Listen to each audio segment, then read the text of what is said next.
La primera vez que vi a mi hijo llorar con rabia no fue por una pelea en la escuela, ni por una decepción amorosa. Fue por culpa de unos adultos que, por proteger su orgullo, no tuvieron reparo en destruir la reputación de un niño de 13 años. A veces me pregunto qué tan podrida puede estar la gente por dentro como para hacer lo que hicieron. Pero empecemos desde el principio. Nos mudamos al vecindario hace 3 años. Yo acababa de recibir una promoción importante en mi trabajo y, después de muchos sacrificios, por fin podía darles a mis hijos algo mejor. La casa tenía jardín, una terraza preciosa y estaba en una zona bastante tranquila. Todo parecía perfecto, incluso los vecinos al principio eran amables. Un poco entrometidos, pero eso parecía normal. Mis vecinos de al lado, los Urrutia, eran una pareja mayor sin hijos. Bien vestidos, siempre pendientes del césped, y con esa mirada que analiza todo lo que haces, aunque sonrían mientras tanto. Tenían un perro enorme y ruidoso que ladraba por cualquier cosa, pero nadie decía nada porque eran gente decente y llevaban toda la vida viviendo ahí. Según otros vecinos, los Urrutia tenían cierta influencia en la comunidad, sobre todo en el comité de seguridad del barrio. Mi hijo menor, Elías, siempre fue callado, algo tímido, pero brillante. Amaba los rompecabezas, los libros de misterio y pasar las tardes en el jardín resolviendo acertijos que él mismo se inventaba. No era muy sociable, pero jamás fue problemático.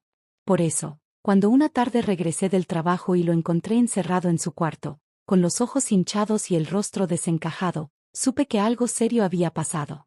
No quería hablar. Me dijo que lo dejaran en paz. Insistí hasta que me soltó, entre lágrimas, que lo habían acusado de haberle hecho daño al perro de los Urrutia.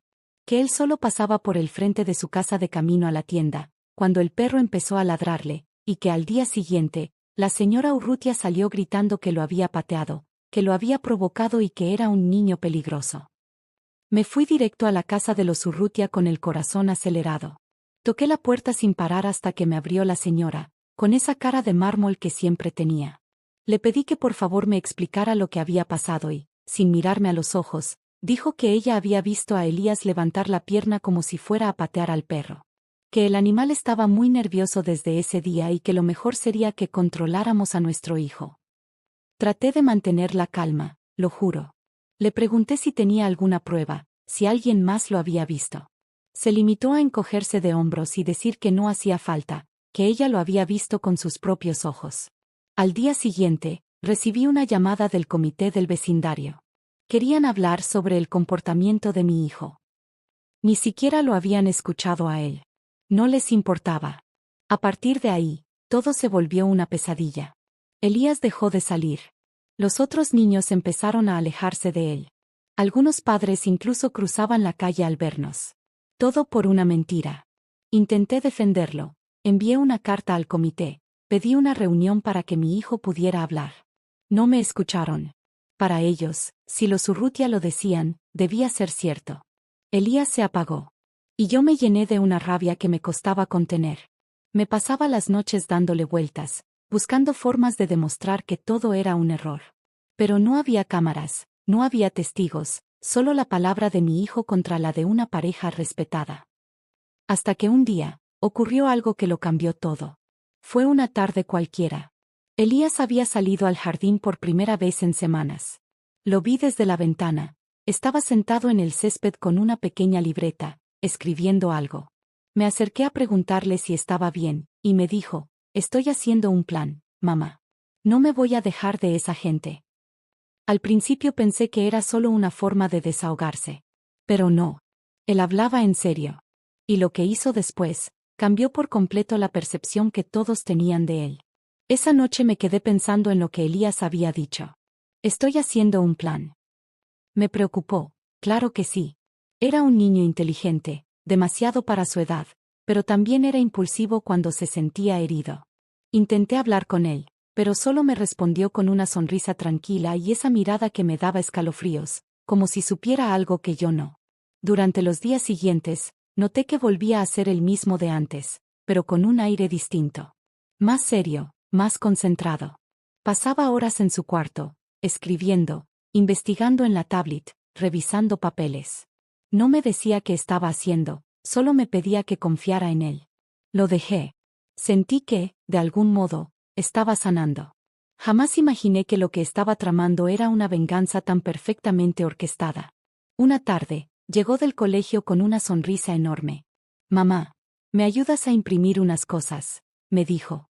Eran papeles con encabezados del comité de vecinos, logos que él había diseñado idénticos a los originales. «¿Qué es esto?», le pregunté.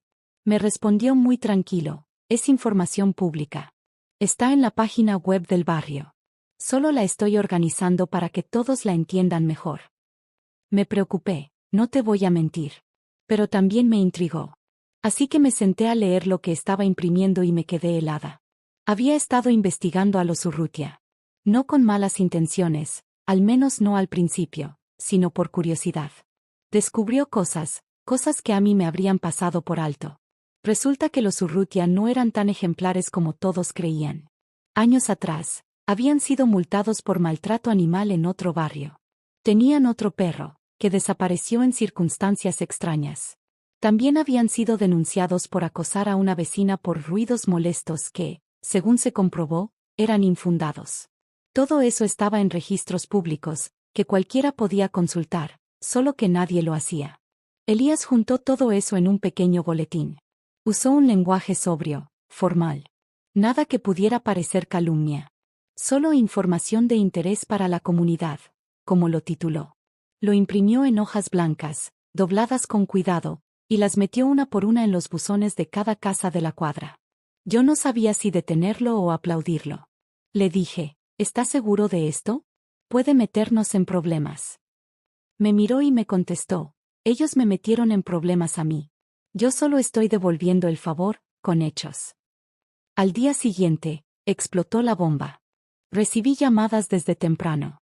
Una vecina me preguntó si era verdad lo que decía el boletín. Otro vecino me dijo que le parecía valiente lo que habíamos hecho. En el grupo de WhatsApp del barrio, que hasta ese momento yo no sabía que existía, la gente discutía acaloradamente sobre los Urrutia. Algunos los defendían. Otros estaban escandalizados. La pareja salió esa mañana como si nada, con su perro y su actitud arrogante. Pero algo en el ambiente había cambiado. Los saludos fueron fríos. Algunas personas simplemente les dieron la espalda. En la noche, el comité del vecindario envió un mensaje convocando a una reunión extraordinaria para discutir asuntos de convivencia y transparencia. Sabía que era por lo que Elías había hecho. Esa noche no dormí. Me debatía entre el miedo y el orgullo. ¿Qué había hecho mi hijo? ¿Estaba bien? ¿Se había pasado de la raya? ¿O solo había hecho lo que nadie se había atrevido? Cuando llegó la reunión, decidimos ir los dos. Y ahí fue cuando las cosas se salieron de control. Nos sentamos en la última fila. El salón comunal estaba lleno. Los Urrutia estaban al frente, serios, tiesos, pero se notaba que estaban nerviosos. El presidente del comité tomó la palabra, agradeció la asistencia y luego, sin rodeos, mencionó el boletín. Dijo que era importante verificar si la información era cierta. Los murmullos comenzaron de inmediato. Elías levantó la mano. Yo traté de bajársela, pero él me miró y dijo en voz alta, con una seguridad que jamás le había visto: «Yo lo escribí. Y puedo demostrar que todo lo que dice es verdad». Silencio total. El presidente del comité lo miró sorprendido. «¿Tú hiciste esto, muchacho?». Elías asintió. «Sí. Porque ustedes me juzgaron sin pruebas. Y yo sí tengo pruebas». Sacó de su mochila una carpeta con todos los documentos impresos, copias de denuncias, artículos, registros de propiedad. Todo con fechas, sellos y enlaces web. Los puso sobre la mesa. Nadie podía creerlo. La señora Urrutia se levantó como una furia. «Esto es una infamia. Es ilegal que este niño nos investigue». Pero el presidente la interrumpió. «No es ilegal si es información pública». El salón estalló en comentarios. Algunos aplaudieron. Otros estaban confundidos. Pero lo cierto es que, por primera vez, los Urrutia no tenían el control. Y mi hijo, mi pequeño Elías, había hecho lo que ningún adulto del barrio había tenido el valor de hacer. No voy a mentir. Cuando vi a mi hijo enfrentarse así, de pie, firme, sin temblarle la voz ni una sola vez, sentí una mezcla de orgullo y miedo. Orgullo por su valentía, y miedo de lo que pudiera desencadenar todo eso. Porque los Urrutia no eran de los que se quedaban callados. Y lo demostraron apenas terminó la reunión. Esa noche, cuando regresamos a casa, todo parecía en calma. Elías estaba más relajado, incluso se permitió una pequeña sonrisa.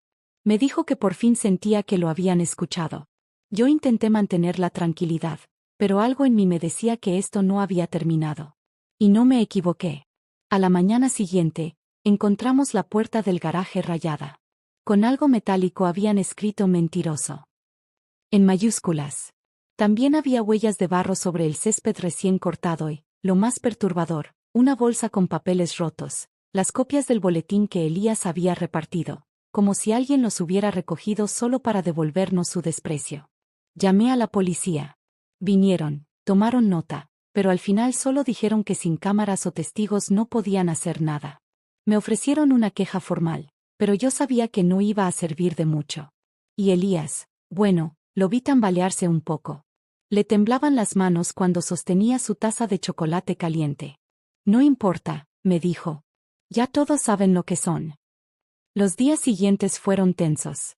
En el grupo del barrio, algunos vecinos defendían a los Urrutia. Decían que no se debía permitir que un niño con acceso a Internet sembrara el caos en la comunidad. Otros decían que eso era precisamente lo que se necesitaba, gente que destapara la hipocresía, sin importar la edad. Una noche recibí una llamada del colegio. Quería hablar conmigo la orientadora. Pensé que era por el tema del boletín, pero no. Resulta que los Urrutia, sí, ellos otra vez, habían enviado una carta al colegio diciendo que Elías tenía comportamientos antisociales y que representaba un riesgo para la comunidad escolar. Lo estaban acusando de ser un sociópata. Me costó no gritar. Me reuní con la orientadora al día siguiente y llevé toda la documentación. Ella me escuchó, muy paciente, muy empática, y al final me dijo algo que me dejó helada. Yo creo que su hijo no es el problema aquí. Pero claramente hay alguien que quiere destruirlo. Salimos de esa reunión más unidos que nunca. Caminamos de regreso a casa bajo la lluvia, sin decir mucho. Elías me agarró la mano y susurró, no me voy a rendir, ¿sabes? Si ellos creen que me van a aplastar, se equivocan. Y entonces me lo dijo. Su voz bajó de tono, como si no quisiera que ni las paredes lo escucharan. Tengo algo más. Algo que no incluí en el boletín. Lo guardé, por si las cosas se ponían feas. Me detuve en seco. ¿Qué cosa? Él me miró con esos ojos oscuros que ya no parecían los de un niño. La grabación. Resulta que semanas antes, mientras aún intentábamos que el comité lo escuchara, Elías había dejado su celular grabando cerca de la casa de los Urrutia. Lo había escondido en su mochila, y la dejó en el borde del jardín mientras regaba unas plantas. Quería grabar al perro ladrando sin razón, para mostrar que él no lo había provocado. Pero lo que terminó captando fue otra cosa. En la grabación se escuchaba la voz del señor Urrutia hablando por teléfono. No se entendía todo, pero claramente decía, ese niño necesita una lección. Si tenemos que inventar algo, lo haremos. Nadie nos va a cuestionar. Somos los fundadores de este vecindario. Sentí como se me heló la sangre. ¿Tienes eso guardado?, le pregunté.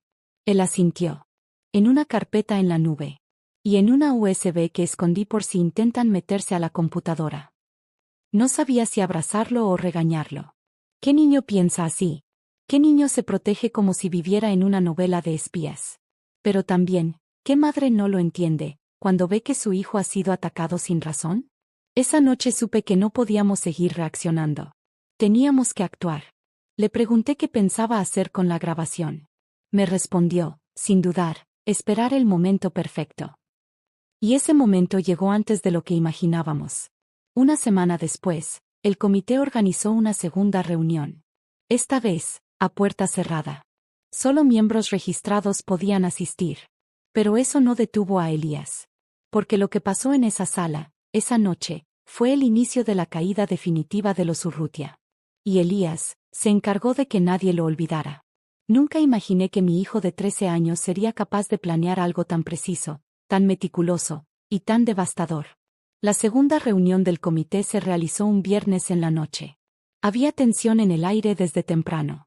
Algunos vecinos ni siquiera esperaron a llegar al salón comunal. En la tarde, mientras barría la entrada, Escuché discusiones cruzadas entre casas, murmullos, gente señalando la casa de los Urrutia. Todo el barrio estaba dividido. Esta vez, solo los miembros del comité estaban invitados oficialmente. Ni Elías ni yo teníamos derecho a asistir. Pero eso no le importó. Él tenía otro plan. Una hora antes de la reunión, Elías se encerró en su cuarto con su laptop.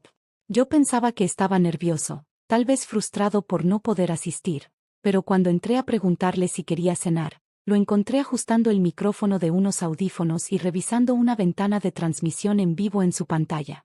¿Qué estás haciendo?, le pregunté, entre alarmada y confundida. Me miró sin dejar de escribir. Voy a compartir la grabación. Pero no solo al comité, a todos. Y ahí fue cuando lo entendí todo.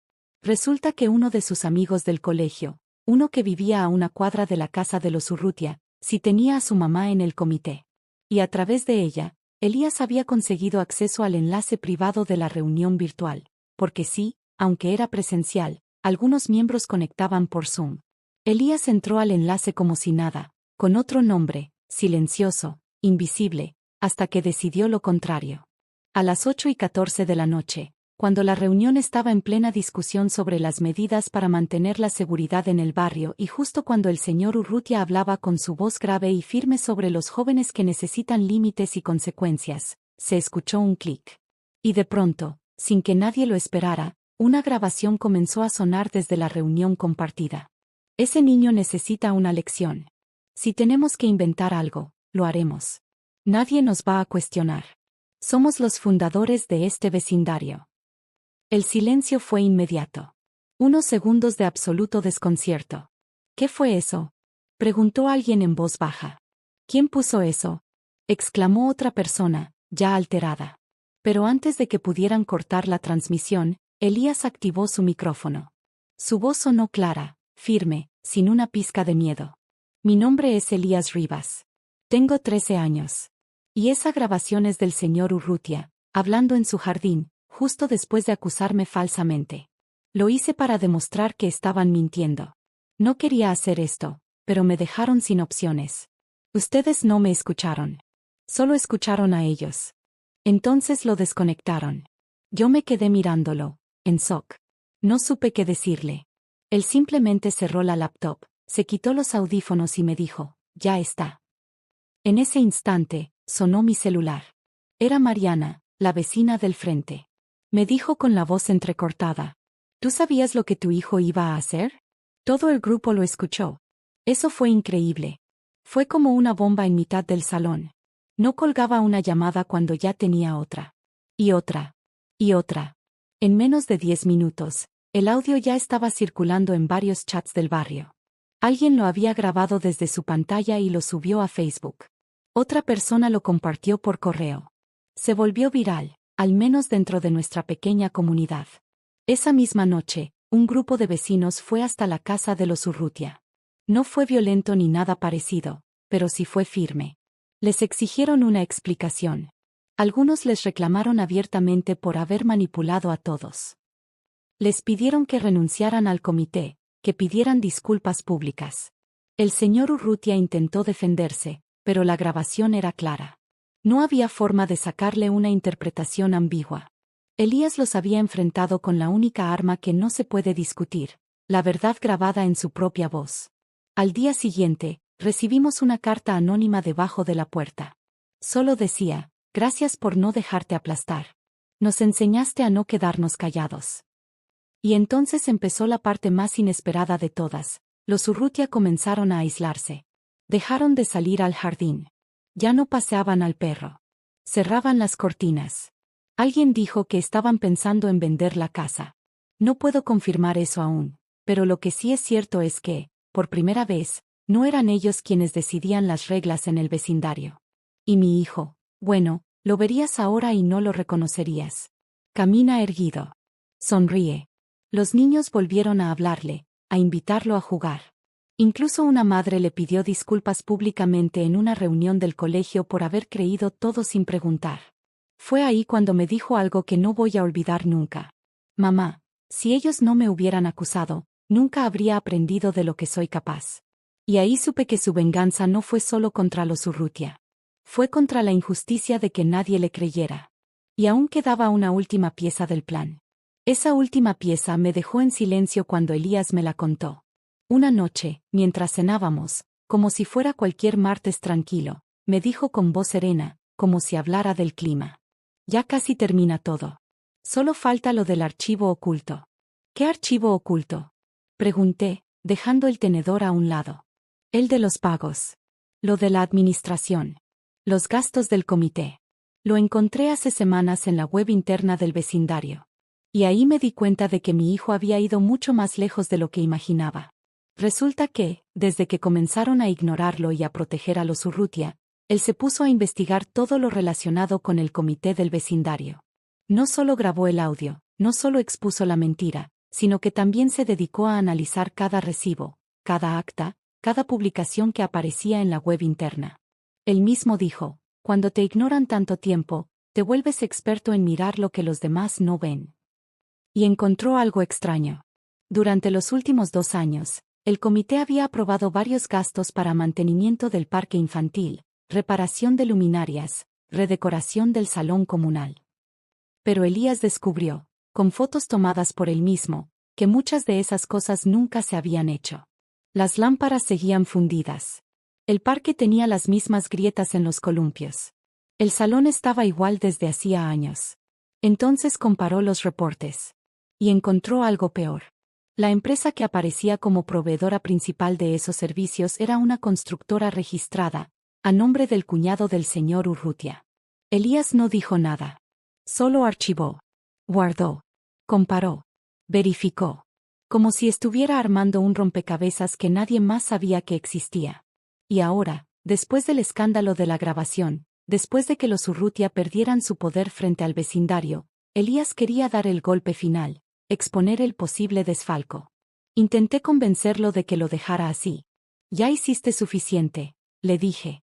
Ya mostraste quiénes son. No necesitas ir más lejos. Pero su respuesta me partió el alma. Mamá, ¿qué pasa si viene otro niño después que yo? ¿Y a ese también lo acusan? ¿Y ese no tiene cómo defenderse? Si yo tengo pruebas y no hago nada, me vuelvo igual que ellos. No supe qué contestarle. 2 días después, lo vi en acción. Había convocado a una reunión por su cuenta. Usó el mismo grupo del boletín, el que antes era solo un archivo en PDF. Ahora era un canal entero, vecinos informados. Tenía casi 100 miembros. Muchos más que los que asistían a las reuniones del comité. Ese sábado por la mañana, con la ayuda de un vecino joven que le prestó un proyector, Elías hizo su presentación en el Parque Central. Llegaron al menos 30 personas. Yo estaba sentada al fondo, con un nudo en el estómago. Tenía miedo. No porque no creyera en él, sino porque sabía que esto era cruzar una línea sin retorno. Él empezó con calma, mostrando las fotos de los espacios sin reparar. Luego los reportes financieros. Después, las facturas. Y finalmente, el nombre de la empresa. Y su vínculo familiar con los Urrutia. Hubo un silencio abrumador. Esto no lo hago por venganza, dijo Elías al final. Lo hago porque merecemos vivir en un barrio donde los adultos no usen el poder para enriquecerse. Donde los niños no sean silenciados. Donde la verdad no dependa de quien la diga, sino de lo que demuestra. Nadie aplaudió. Nadie gritó. Solo se quedaron ahí, mirándolo, asimilando. Y entonces una señora mayor, doña Mirella, la más antigua del vecindario, se levantó y dijo algo que me erizó la piel. Ese niño acaba de hacer más por este barrio que todos los adultos juntos en los últimos 5 años. Esa misma tarde, un grupo de vecinos envió una solicitud formal al municipio para una auditoría a la junta del comité. Y en los días siguientes, empezaron a circular rumores de que los Urrutia podrían enfrentar cargos por apropiación indebida de fondos comunes. Elías no festejó. No sonrió. Solo volvió a su cuarto, se quitó los zapatos, se acostó boca abajo y dijo: Ahora sí, ya terminé. Pero yo sabía que no era el final. No todavía. Faltaba el momento más personal de todos. El que ninguno de nosotros esperaba. Y vino, en forma de una carta que llegó sin remitente. Una carta que cambiaría por completo lo que pensábamos de toda esta historia. La carta llegó una mañana cualquiera, en un sobre blanco sin remitente, sin timbre, sin dirección de regreso. Simplemente estaba ahí, en el buzón, como si alguien la hubiera dejado a mano durante la madrugada. Elías fue quien la encontró. La sostuvo un segundo entre los dedos, y me la entregó sin abrirla. Creo que es para ti, me dijo. Pero en cuanto vi la primera línea, supe que no lo era. Era para él. La letra era limpia, firme, de alguien acostumbrado a escribir sin errores. Decía: asterisco Elías. Nunca pensé que terminaríamos así. Sé que no hay excusas suficientes. Tampoco pretendo justificar lo que hicimos. Pero si me estás leyendo, es porque sabes más de lo que jamás creí que descubrirías. Y aunque no lo digas, estoy seguro de que también sabes lo que significa para mí reconocer esto, asterisco. Asterisco, tu padre y yo tomamos muchas malas decisiones. No todas fueron por maldad. Algunas fueron por orgullo, por miedo, por presión.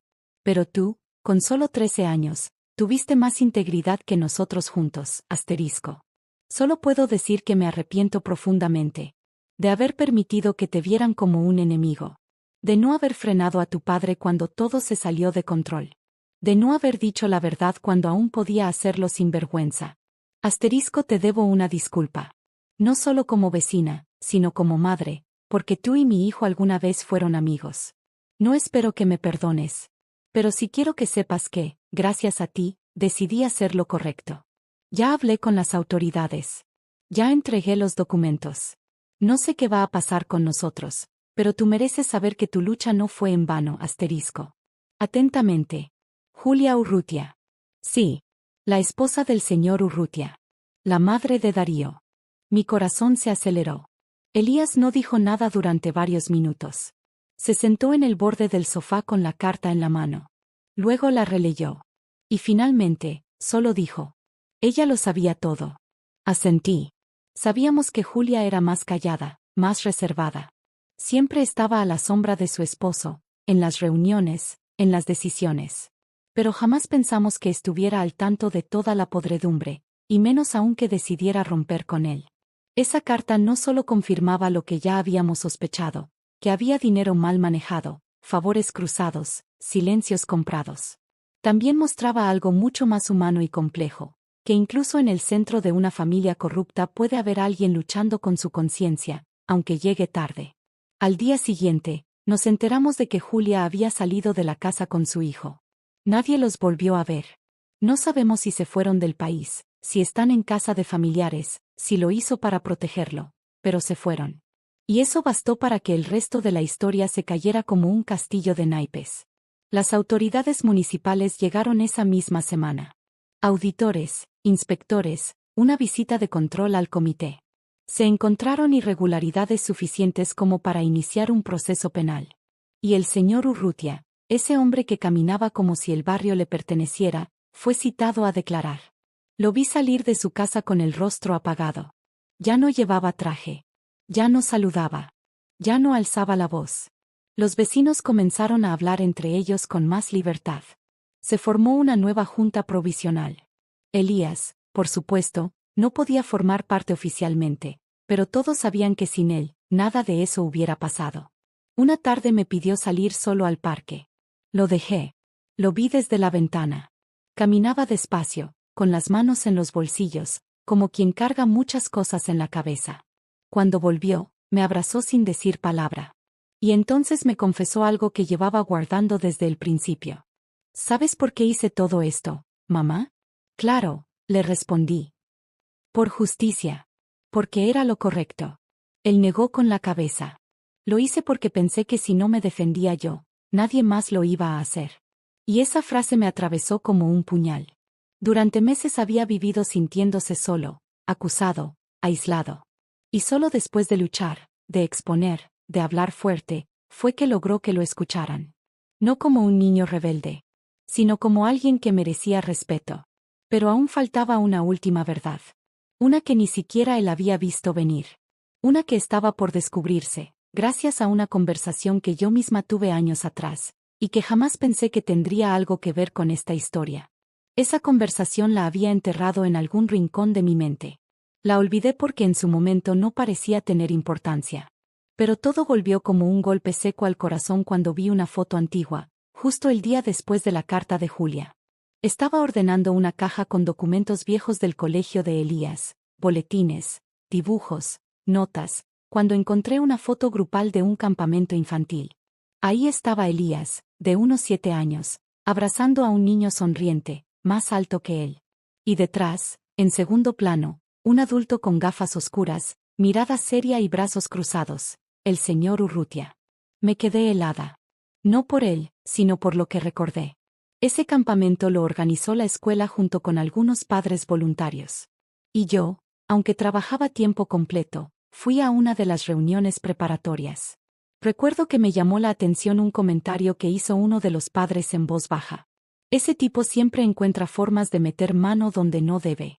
Tiene algo con los presupuestos. Nadie dice nada, pero todos lo saben. En ese momento, no entendí ni quise involucrarme. Pensé que eran chismes entre papás. Pero ahora todo encajaba. Urrutia llevaba años jugando el mismo juego. Manipulación. Poder. Silencio. Lo había hecho en otros espacios antes de este vecindario. Solo que aquí se le fue de las manos, porque subestimó a un niño. Esa noche, senté a Elías frente a mí. Le mostré la foto. Le conté lo que recordaba. Y le dije algo que tenía atragantado desde hacía tiempo. Hijo, tú no solo expusiste a un hombre. También deshiciste una estructura podrida que llevaba años existiendo. ¿Crees que sirvió de algo todo esto? Me preguntó con una mezcla de cansancio y esperanza. Mucho más de lo que imaginas, le respondí. Y es que el efecto dominó fue real.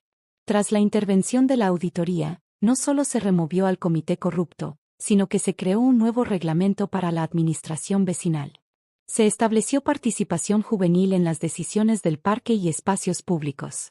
Se hicieron reparaciones reales, con presupuestos transparentes y facturas abiertas a consulta.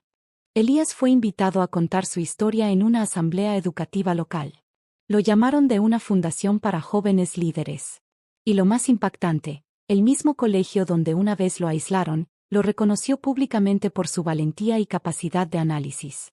Pero más allá de lo público, lo institucional, fue lo personal lo que más me marcó. Porque vi a mi hijo transformarse. Pasó de ser un niño encerrado en su mundo, dolido y desconfiado, a alguien que comprendió el poder de su voz. Que supo usar su inteligencia no para vengarse con odio, sino para restaurar algo que se había roto, su dignidad. Y aunque el barrio entero cambió gracias a él, yo fui quien más lo hizo. Aprendí a escuchar. A no dudar de mi hijo solo porque otros griten más fuerte. A no permitir que las apariencias me cieguen. A confiar. Hoy, cuando lo veo caminar por el vecindario, ya nadie lo evita. Lo saludan. Lo respetan. Lo admiran. Pero para mí, sigue siendo ese niño que llegó llorando con una mochila llena de piedras invisibles, y que decidió vaciarla una por una, con fuerza, con cabeza, y con el corazón. Así que, si alguna vez te pasa que todos dudan de alguien que amas, aunque tengas miedo o estés solo, recuerda lo que hizo mi hijo. Y pregúntate, ¿qué harías tú si nadie creyera en la verdad, y fueras el único que la conoce?